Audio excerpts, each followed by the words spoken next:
Vice President Kamala Harris was hoping to become the first female president and first president of South Asian descent. The result made Trump only the second president to win non-consecutive terms. And with Trump's return to the White House, he's now the first president to be elected after being convicted of a crime. Joining us now is Mary Jordan, associate editor at The Washington Post and author of The Art of Her Deal, The Untold Story of Melania Trump. Mary, thank you so much for joining us. We'll get to Melania Trump in just a moment, but first, just put into perspective this very specific moment we find ourselves in. How will history remember this incredible 2024 election? You know, like no other. I think between the unusual nature that Kamala Harris didn't even know she was running until July, that we had a president who walked on stage and shocked people. They thought, oh my God, Joe Biden, something happened to him. He can't run. And we, of course, had Donald Trump, the comeback king, who, despite offensive language, criminal convictions, just keeps on going and only getting a bigger victory.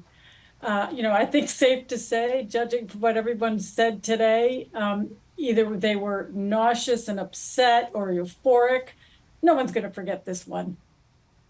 President-elect Trump, as you mentioned some of these things, now just the second president to win non-consecutive terms in office, growing his coalition of voters from just 4 years ago, comes into his second term as the only commander-in-chief convicted of a crime, and is an incredibly polarizing figure. Historically, have divisive leaders like Trump been able to unite the party or only drive us further apart?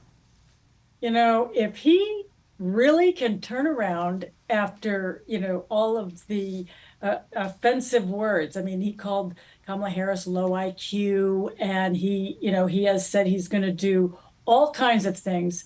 But, Donald Trump always surprises. So let's see what he does. I mean, now maybe he has his eye on history. He has such a long list of things that he said he was going to do on day one, right? He's going to seal the border, hire more border agents, fire federal employees, trim the government down. I mean, it goes on and on and on. Tariffs, lower taxes.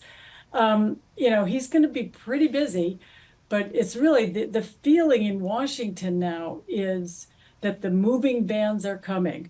There's a big change afoot. That's what you feel like. This will be Melania Trump's second term as First Lady, but she remains rather a mystery to most, standing back from much of the spotlight. What do you think that her role will be with this next term? I think she is really underestimated. People thought, oh, she hates politics. She doesn't really like to be there. But when I interviewed over 100 people and spent a couple of years going to her native Slovenia and everywhere she worked in Europe, I came away with a woman who is a loner, for sure. She doesn't need people around her, but she's determined, ambitious. She wants her place in history. She encouraged her husband to go into politics. And this time around, unlike the first time, now she has experience and a bit more confidence. In 2016, she was shocked that they won.